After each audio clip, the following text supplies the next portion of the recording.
greetings. So my name is Jesus Ramirez, and I'm a staff member here at Park Center. I'm on site right now. So one of the things that really kind of resonated with me was from an elder from Danza Mexica Cuauhtemoc. That's the Aztec dancers. And this elder that came down was able to talk to us about how much ties we have to Minnesota, being Mexican, or being Mexica, or as what we refer to as Aztec. I always thought that we came from down south and kind of like whatever construct the CNN or the news would tell us about, that that's where I was from. But he was able to break that paradigm. He was able to explain to us that actually we speak Nahuatl or Nahuatl. And Nahuatl is a language, a Franco language, which basically has encompassed itself in all kinds of languages throughout the Americas. And so much to the point that Niagara for Niagara Falls actually means in Nahuatl, the first place where people speak Nahuatl. And Nicaragua in Nahuatl means the last place where people speak Nahuatl. So at one particular time, we were part of the original 7 tribes that was over there by Niagara Falls. And then we ended up traveling down south. In fact, we followed the monarch butterfly all the way down south. And the way that he was continuing to explain this to me was, well, if you notice, we have ancestors that are still tied up here in Wisconsin. And I said, well, who? And he said, like, the Ho-Chunks. Ho-Chunk Nation, if you look at a lot of their designs and you compare it to the Aztec or the Mexica, they're almost exactly similar. In fact, the word Michigan, we're Mexica, or Aztec, right? Aztec, Mexica, Michigan, and then you follow the monarch butterfly, it passes through Michigan, Lake Michigan, and then some of them will eventually end up in Mexico, in Michoacan. Michigan and Michoacan mean land with big waters. So actually that's another sign of how we follow the monarch butterfly down south and how our language originated from this up north. So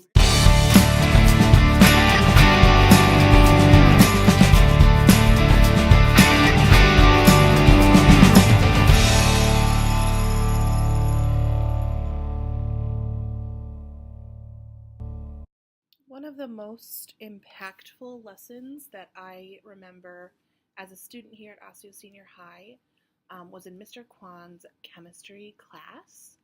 And the most memorable thing for me was that he made science interesting and fun for students that may not love science. I always remember him getting really excited about labs we were doing, and he really tried to relate what we're doing in class to our personal lives. So that personal connection was huge for me because I sometimes struggled in science. So that was one of my most memorable activities in high school. Hi everyone, my name is Eunice Doe. I work with Avid. I'm one of the tutors in the room.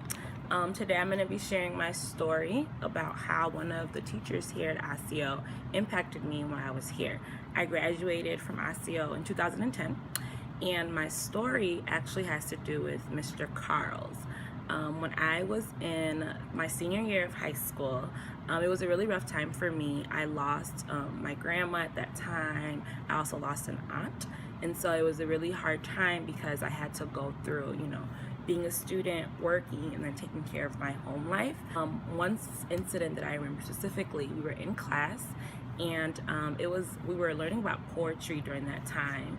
And it was something that I kind of struggled with because I'm a very literal person and I don't like to really know like what's the meaning behind anything. But he really sat down with me and he made me connect what we were reading towards my own life and my own journey. And it made things very easy. And he was always that kind of person where he opened up his own life to his students, and he made it in a way where we were able to connect with each other. He's one of my pillars that I always say. He's one of the reasons why I say that I am the person that I am today, just because he really took his time to get to know his students and like really made that connection with them, where it wasn't just like we're in school during that hour of the day, but he really wanted to know my life outside of school, and he cared. As a student, that meant a lot because like he actually showed me what it meant to be a teacher and to like display that Osseo excellence that we always talk about. So that's it.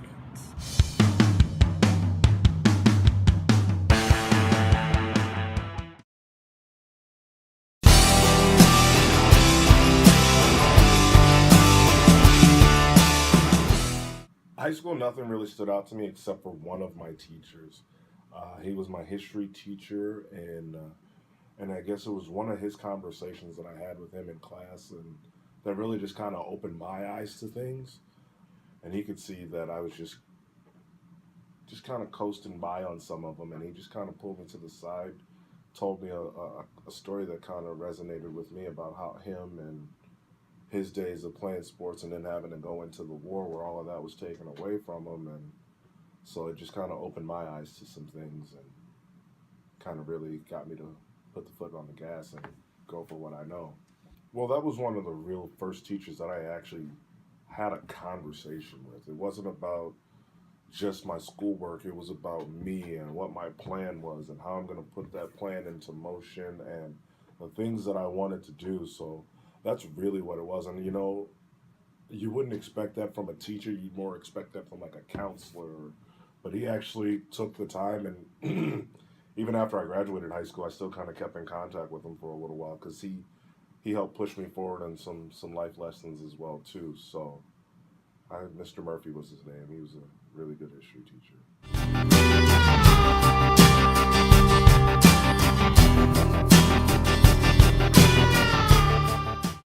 When you think back on your time in school, what was that lesson or unit or even that teacher that made that connection?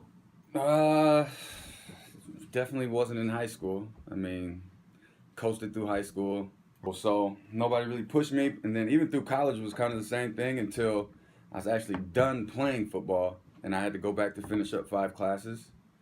And I was in a analysis of argument class, and teacher just kind of noticed, wasn't interested in school, and just teacher noticed me struggling because I wasn't producing anything, and just kind of talked to me about how to get in gear. And that was the first time probably a teacher's really showed like, man, I want you to do good in this class for yourself, not really for me.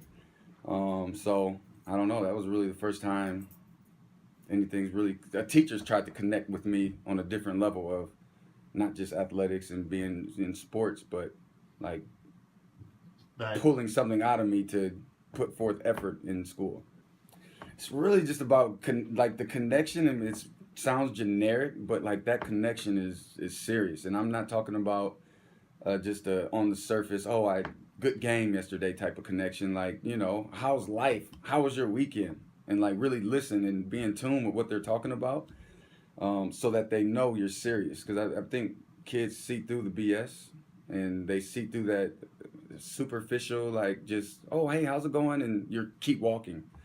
Because you really don't care of the response. But I think when you really connect and you get to know something about the students and kind of what drives them, what they're interested in, and you're able to maybe tailor. And I know it's hard with like science and history if all they're interested in is, whatever, fashion.